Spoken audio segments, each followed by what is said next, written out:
Good evening. సర్వత్రా ఇప్పుడు ఒక్కటే చర్చ. అసలు పాకిస్తాన్ పాలిస్తోందెవరు? షహబాజ్ నేతృత్వంలోని ప్రభుత్వమా లేక సరిహద్దుల్లో ఉండాల్సిన సైన్యమా? ఇస్లామాబాద్ వేదికగా ఒకటే చర్చ హీటెక్కిస్తోంది. ఆర్మీ చీఫ్ ఆసిమ్కు కళ్ళెం వేస్తున్నారు మత పెద్దలు. దాయాదులో నయా పొలిటికల్ గేమ్ నడుస్తోంది. ఒకవైపు తుపాకీ పట్టిన సైన్యం, మరోవైపు తాలిబాన్ అండ్ అంటే వాళ్ళ అండతో ఉన్నటువంటి మత శక్తులు ఢీ అంటున్నాయి.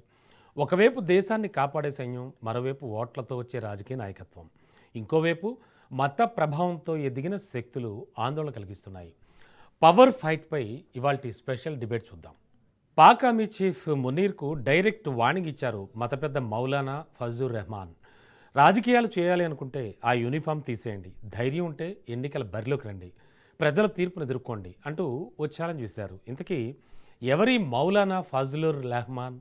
ఆయన మాటలకు అంత పవరుందా అనే చర్చ అయితే జోరుగా సాగుతోంది. రెహమాన్ సాధారణ పొలిటీషియన్ అయితే కాదు. ఖైబర్ పఖ్తూన్ఖ్వా, బలూచిస్తాన్ లాంటి ఉద్రిక్త ప్రాంతాలని తన చేతుల్లో పెట్టుకోగల జమియత్ ఉలేమా ఏ ఇస్లాం అధినేత. దీంతో రెహమాన్ సవాళ్లతో పాక్ ఆర్మీ హెడ్ ఆఫీస్ పునాదులన్నీ కదులుతున్నాయి.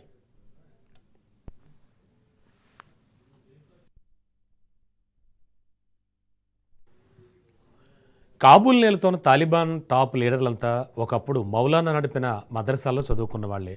ఆయన వెనక కేవలం ఓట్లు లేవు, ఆఫ్ఘనిస్తాన్ తాలిబాన్ల అదృశ్య హస్తం కూడా ఉంది. 2021లో అమెరికాను తాలిబాన్లు తరిమి కొట్టినప్పుడు ఇస్లామాబాద్ వీధుల్లో అమెరికా వ్యతిరేక నిరసనలతో హోరెత్తించిన హిస్టరీ ఫజలుర్ రెహమాన్ది.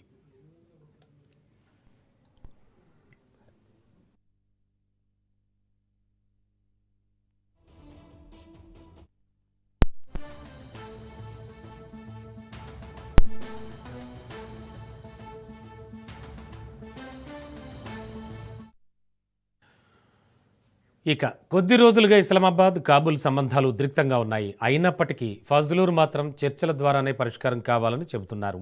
ఒకప్పుడు ఆసిమ్ మునీర్ ఎదుగుదలకు ఫజలుర్ రెహమాన్ పరోక్షంగా సహకరించారు. ఇమ్రాన్ ఖాన్ ప్రభుత్వానికి వ్యతిరేకంగా 2020లో ప్రతిపక్షాలు కలిసి పాకిస్తాన్ డెమోక్రాటిక్ మూవ్మెంట్ ఏర్పాటు చేశాయి. దానికి ఫజలుర్ రెహమాన్ నాయకత్వం వహించారు. ఆ పోరాటమే ఇమ్రాన్ ఖాన్పై అవిశ్వాస తీర్మానాన్ని తెచ్చింది. అదే సమయంలో మునీర్ 2022లో పాకిస్తాన్ ఆర్మీ చీఫ్ అయ్యారు.